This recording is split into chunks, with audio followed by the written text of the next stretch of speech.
Times of Swaraj के खास कार्यक्रम राजपथ पर आप सबों का स्वागत है और मैं हूं संतोष सिंह।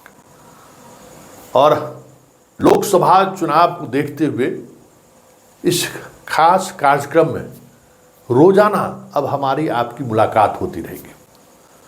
और ये जो राजपथ कार्यक्रम है वो कार्यक्रम के पीछे या उस कार्यक्रम के सहारे मैं राजनीति के उस नब्ज को टटोलने की कोशिश करूंगा जो पर्दे के पीछे चल रहा है, या यूं कहें कि जो राजनीति आप देख रहे हैं उस राजनीति के पीछे की क्या राजनीति है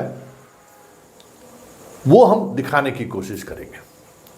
तो चलिए आज के इस कार्यक्रम की शुरुआत हम इस खबर से करते हैं। खबर है कि लालू प्रसाद अपनी दो बेटियों को संसद तक, राजपथ तक पहुंचाने के लिए किस तरीके से इंडिया गठबंधन तक को दांव पर लगा दिया है, किस तरीके से अपने राजद पार्टी के भविष्य तक को दांव पर लगा दिया है। जी हाँ, यही तो सियासत है, यही तो राजपथ का सफर है। जरा इस खबर को गौर से सुनिए और समझने की कोशिश करिए। देखिए, लालू यादव अपनी बेटी मीसा भारती को संसद के रूप में देखना चाहता है, सांसद के रूप में, संसद भवन में। राज्यसभा सदस्य तो है ही, फिर भी वो सांसद बनना चाहती है लोकसभा से, और वो चुनाव जीते इसके लिए काराकाट और आरा माले को दे दिया उन्होंने, ताकि माले का वोट, क्योंकि हार जीत का मार्जिन भाई 18 से 20-25 हज़ार के बीच रहा है। अगर 14 और 19 के चुनाव को ले ले, जब मोदी का लहर चरम पर रहा, उस दौर में भी बहुत कम मार्जिन रहा है। और मीसा की भी जिद है कि चाचा रामकृपाल को एक बार हराएं जरूर, और उसमें उनके पिता सहभागी बने हुए हैं। तो माले का उस इलाके में लगभग 70-80 हज़ार वोट है, उस पर नज़र है लालू यादव को। तो उसने 2 सीट आरा, यह देखते हुए भी कि पिछले चुनाव में हार हुई है, यह जानते हुए भी कि आरा का जो समीकरण है उस समीकरण में यादव किसी भी परिस्थिति में भाकपा माले को वोट नहीं करेगा, फिर वो सुदामा प्रसाद को लेकर दांव पर लगा दिया। ठीक काराकाट की भी यही स्थिति है कि काराकाट में भी भाकपा माले उम्मीदवार कुशवाहा हैं, यादव किसी भी परिस्थिति में काराकाट में वोट नहीं करेगा। यह जानते हुए भी उन्होंने भाकपा माले को टिकट दिया। क्यों? उसका लाभ हम पाटलिपुत्रा में उठा लें। सिर्फ यहीं तक नहीं है, अब तक की राजनीति में, राजद की राजनीति में कभी भी 1991 से लेकर 2000 अगर 24 तक की बात कर ले, 20 के विधानसभा तक की बात कर ले, तो भूमियार और ब्राह्मण की जो राजनीति है उस राजनीति से हमेशा आरजेडी दूरी बनाकर रखा है। सवर्ण में वो राजपूत के साथ सहज भी रहा है और राजपूत के साथ वो राजनीति भी करते रहे, लेकिन अपनी बेटी की जीत सुनिश्चित कराने के लिए उस राजनीति को भी लालू ने दांव पर लगा दिया। वैशाली मुन्ना शुक्ला, महाराजगंज अखिलेश सिंह का बेटा, कांग्रेस से वो उम्मीदवार हो जाए, इसके लिए एरी चुटी एक लगाए हुए हैं।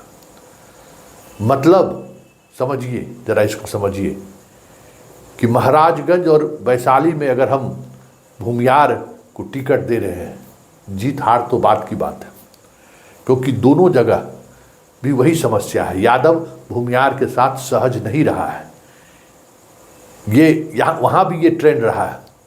महाराजगंज में जैसे राजपूत के साथ यादव सहज नहीं है, मतलब प्रभुनाथ सिंह परिवार के साथ, फिर भी कुछ न कुछ यादव का वोट प्रभुनाथ सिंह परिवार लाने में कामयाब हो जाता है। लेकिन भूमियार से वहाँ सीधे तौर पर 36 का आंकड़ा है, उसको भी नज़रअंदाज करते हुए भूमियार का कुछ वोट पाटलिपुत्रा में बेटी मीसा को मिल जाए, इसके लिए उन्होंने अपनी पूरी पार्टी के उस आधार को दांव पर लगा दिया है, जिस आधार के सहारे वो तब तक सत्ता पर बने रहे जब तक वो आधार उनके साथ रहा।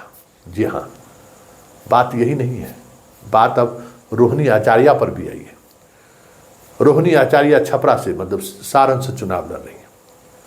वहाँ भी उन्हें भूमिहार का वोट चाहिए, और उस भूमिहार के वोट के लिए वो महाराजगंज तक को दांव पर लगा दिया, प्रभुनाथ सिंह से कि उस रिश्ते तक को दांव पर लगा दिया जिस रिश्ते के सहारे सारण के उस इलाके की राजनीति वो लालू पकड़ बनाने के लिए कर रहे थे।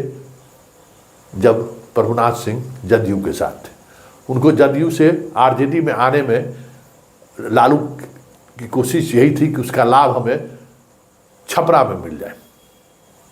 तो ये सही है, छपरा में कुछ वोट मिलता था लालू परिवार को, सुनील सिंह छपरे से हैं, वोट मिलता था, लेकिन उन वोट को भी दांव पर लगाकर भूमिहार का वोट अगर 100% मिल गया तो हमारी दोनों बेटी जीत सकती है।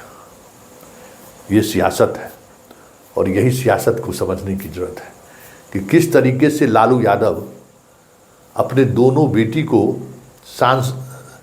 सांसद बनाने के लिए अपने पार्टी के उस आधार वोट को ही चुनौती दे डाला जिसके सहारे बिहार की राजनीति में वो बरसों तक टिके रहे।